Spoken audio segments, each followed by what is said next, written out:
Meet the Royals' best YouTuber. No, not her, the other one.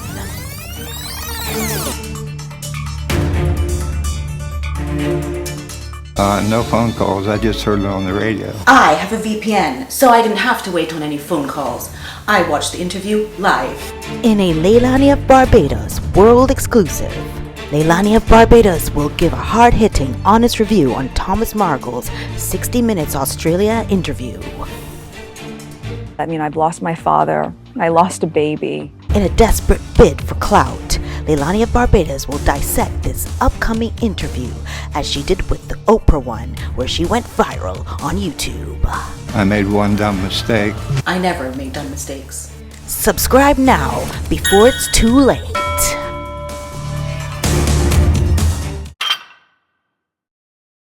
Hello everyone and welcome back to my channel, Leilani of Barbados. I'm dressed in a Mexican outfit because Thomas Markle lives in Tijuana or somewhere close to Tijuana, Mexico.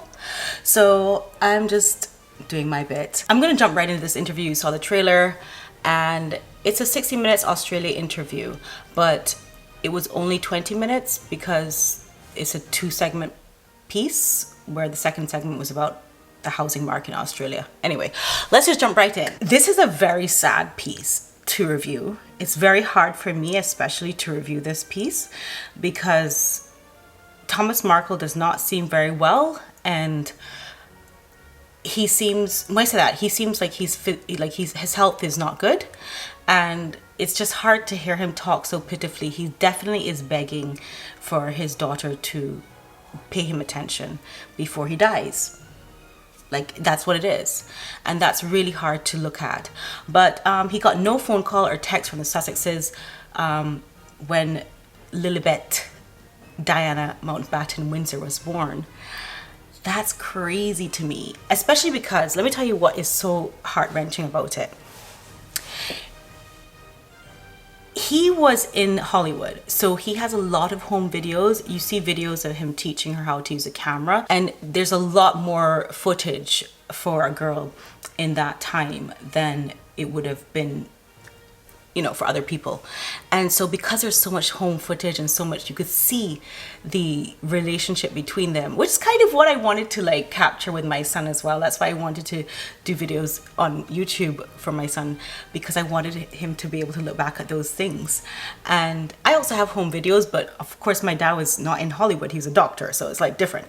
This man was actually in Hollywood. He got an Emmy for being a lighting director on a series, and so he really was teaching her how to film. So there's a lot of footage of her and him and their holidays and their tight relationship.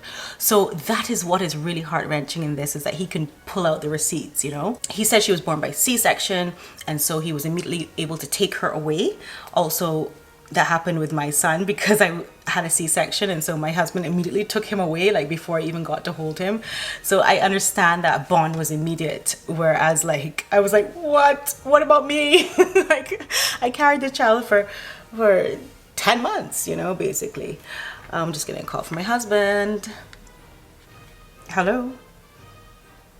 Hello? Hi. Yes, I'm in the middle of shooting. You're on camera. Okay, love you too. Bye.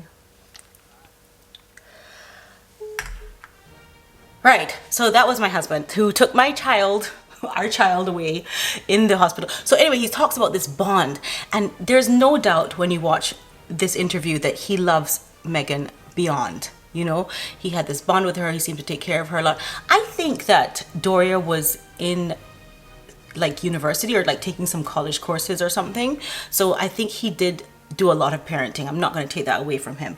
But it's just very pitiful to watch this and see like how this man has been ghosted. Anyway, let's go on. So one of the most important points of this interview is that he seems to have a problem with Oprah, and it's kind of a protective father thing as well, because he is seeing her as someone who is trying to use his daughter for gain. I think Oprah Winfrey is playing Harry and Meghan. And there was someone in my comments who was like, imagine thinking that Oprah needs like her career revamped. 99.9% of the world, to quote Harry, no, but 99% of the world knows that Oprah needs a revamp of her career. Wake up. Wake up. Like, she actually does need that. And so this Thomas Markle is also witnessing that and saying that Oprah is using them. And so he feels very protective over that. He feels like they're making a lot of mistakes, which is what everyone has been talking about. I especially found it to be mistake after mistake that they were making, but it's really for Oprah's goals. And so that was one of the big things about this interview for him, because he actually said he went to Oprah's guard gate and dropped off a letter saying that I would like to speak to you, which is kind of heroic dad move, to be like, I want to speak to you, bitch. You're using my daughter. You know, I know Hollywood. I know how it works, you know? So that's a big thing for him. He doesn't agree with, as far as the Me You Can't See show, he doesn't agree with Harry slating the royal family, which is interesting because there's a 2020 interview that he did, which I kind of have to reference here, because he said that the royal family owes him, and Harry owes him, and Meghan owes him. And some people have been saying in my comments, thank you so much. I love my comments so much, sorry. But so educational. But a lot of people have been pointing out in my comments that he himself is also a narcissist. And that's why he created the monster that he created. So The royals owe me. Harry owes me. Meghan owes me. What I've been through, I should be rewarded for. I can see that there with that quote where he thinks that the royal family and Harry and Meghan owe him something. As a non-narcissist, I would be like, I'm an American. I don't owe the royal family anything. I've been hounded by the press. I've given them, I don't owe them anything at this point. I can give as many interviews as I want to. Whereas he's looking at it from the perspective of, they owe me because I've been hounded. That's not their fault. A quick tidbit. The royal family has been under the scrutiny of the press and paparazzi as long as time. And maybe he doesn't understand how the English press works, but it's quite powerful. It's quite crazy. And yeah, okay, people know that over here. But I had a friend in a Caribbean island who went on one date with a celebrity, huge celebrity in England, who was a sportsman. And they hounded her so hard. They had helicopters flying over her parents' house in this small Caribbean island to interview her.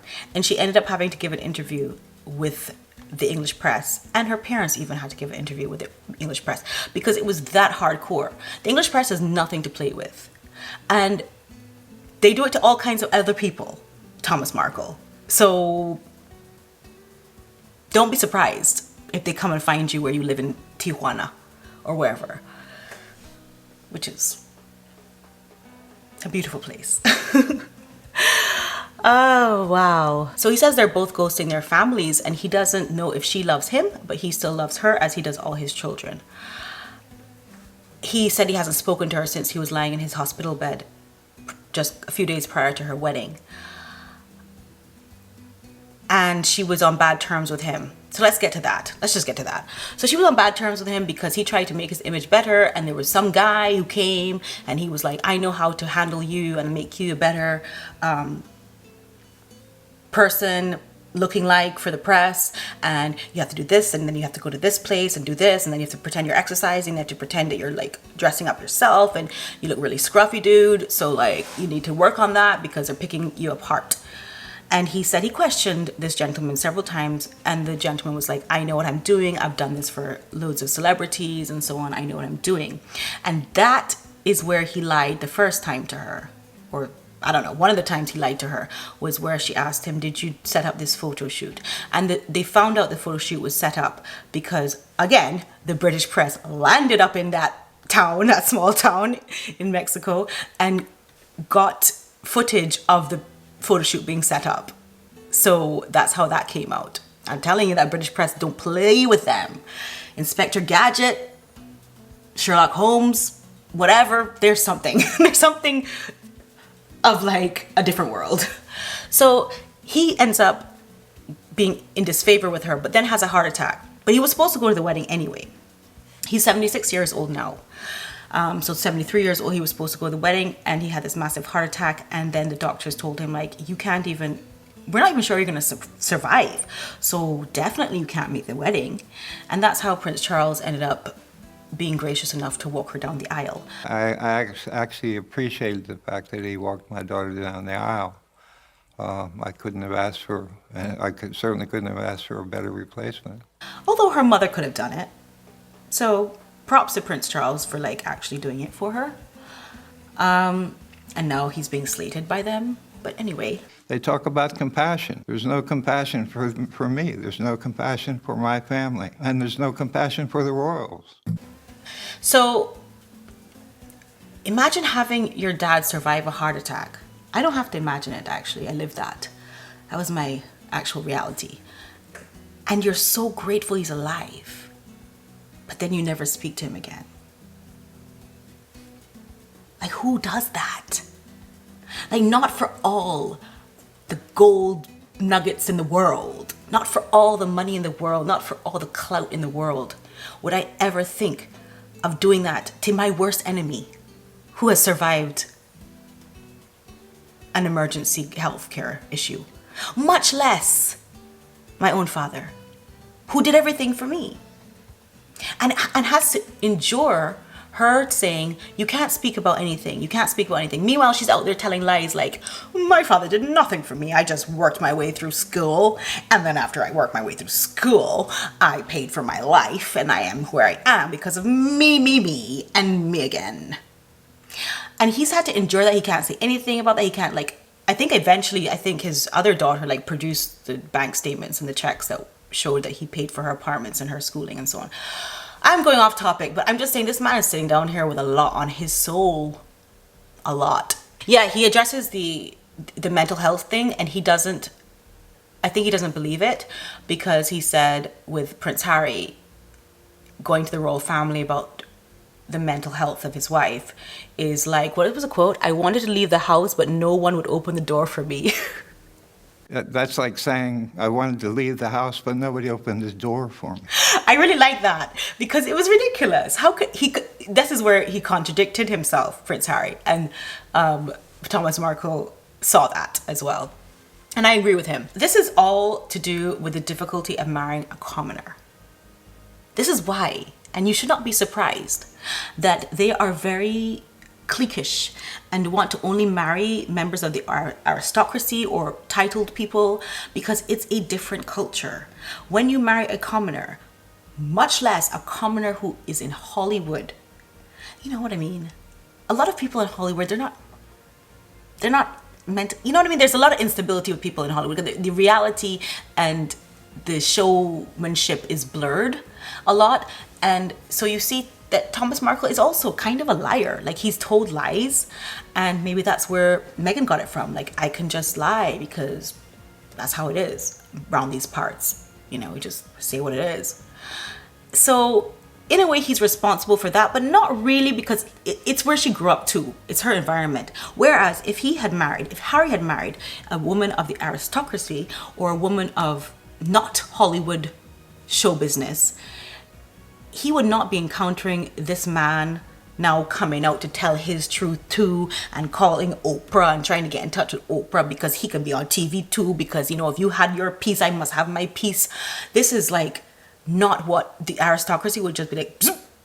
Why? I don't want to embarrass my ancestors, my family, and all these people that were held in high esteem. I don't want to do that, so I just keep quiet. And so you see where Harry's family is not going to come out and say, well, I need my airtime too, because that's just not their culture. And well, Harry took that risk, and now he's paying for it with his entire soul. He does see that they are going against public opinion. They keep making mistakes, and I noticed that too. You know, I mentioned in my other videos about that, where they're making all these different mistakes, which is like there's a road and you can go this way or you can go that way, and they go that way when this is the most obvious road to take. So I think he notices that too, and he's worried about that for them, because he doesn't want his daughter to have all these haters in this world. Why would he want that? In fact, he has an open invitation. He wants to talk to them and maybe give them some fatherly advice. He's invited them to come to Tijuana and talk to him. And whether it's with them, with their family, without their family, with each other, without each other, open invitation. Is there an open invitation to me? Because I would like to come. I'm actually like ready. I'm all ready to go. I'm just gonna end with this last part, because as I was waiting for the interview to come out, I looked at the 2020 interview that Thomas Markle did with this news channel in Australia, and I found some things very heartbreaking. He was being hounded so much, but one person actually approached him and said, "Congratulations," and offered him a box of tea and champagne, and he took it because he was like deer caught in headlights in the middle of like this small town in Mexico. Like, what did you somebody, because they were getting married or engaged or whatever. So he took it, and he spoke at that time. He was speaking to Harry and Meghan, and they said, "You should not talk to those people under any circumstances." And Harry said, "You know, that could be a bribe that you just took. You basically just took a bribe," and we're very reprimanding. And I'm just like, so Harry, you're a lawyer now, or you're the police? What do you mean a bribe? Somebody just handed him something out of the blue. He was like trying to get in his car, and somebody just handed him something. And of course they took footage of that. And they did not offer him any kind of protection, although they said they would protect him. They did say that. They didn't actually send anybody down there to protect him. At the time, they were part of the royal household under the umbrella of the security. And they didn't say, "Look, send my father somebody. Anybody want to go and live in Mexico for a minute? Do we have any volunteers? Can somebody just go down to Mexico and make sure my father is okay?" Because he has heart condition, and like, this is really crazy what's happening to him. Instead, they were reprimanding him. "Don't answer any of those phone calls. Don't listen to anybody. Don't talk to anybody, and don't accept anything from anybody. Don't mind every time the man walks out of his house, somebody's there like, hello." That was something I was mindful of when I went into watching this interview with him, how unfair it is, and also the correlation between protecting Meghan, and because Diana, you know, Harry felt like Meghan was going to be put in the same position as Diana, but then couldn't see this man like every single day being hounded, because he was hounded. I'm sorry, Meghan, but he was hounded more than you, honey. He had more star quality than you at the time. People wanted to know more about him than you. Okay? So I kind of find that like interesting how he made that link, and between why didn't Harry feel for him, who was actually being hounded, actually like Diana, more than Meghan, and just telling him, "Well, now you've just taken a bribe." Naughty, naughty. It's sad. Anyway, I'm about to put this video up. I'm very excited. I hope you enjoy it. I'm not sure how much B-roll I can use because, you know, the copyright strikes. I don't want any. I'm a very upstanding citizen and I don't like those things. But yeah, I'm gonna put this up right away. I find it really interesting that this time I was able to wake up normally and watch it at around 11:30 my time, but at the same time in California it was like 3:30 a.m. so they probably had to like set an alarm clock. Retribution, because I had to set an alarm clock to listen to the Oprah crap, the Orca interview. I had to set an alarm clock and wake up at like 1 in the morning or whatever it was to listen to that. So enjoy your 3:30 a.m. wake up call. And it aired in Australia around 8:30 prime time anyway. So lots of love to you. Thank you so much for watching. This wasn't the most exciting interview. I think he is really just trying to get attention in a good way from them. I think he is trying to be a good grandfather. He wants to know his grandchildren, and it must be, well, I really can't imagine how he must feel just sitting in his house like every day, having not spoken to them in 3 years. He hasn't spoken to them. So for 3 years, they have been terrorizing this man. And, you know, he is what he is, but she's a product of that. So they must know them one another, you know, as we say. Thank you so much for watching once again. Thank you so much. I hope you liked my little trailer I put together. I thought it was actually a spoof on the original trailer for this interview, if you didn't get that, but whatever, I tried. Thank you so much. Lots of love. Bye.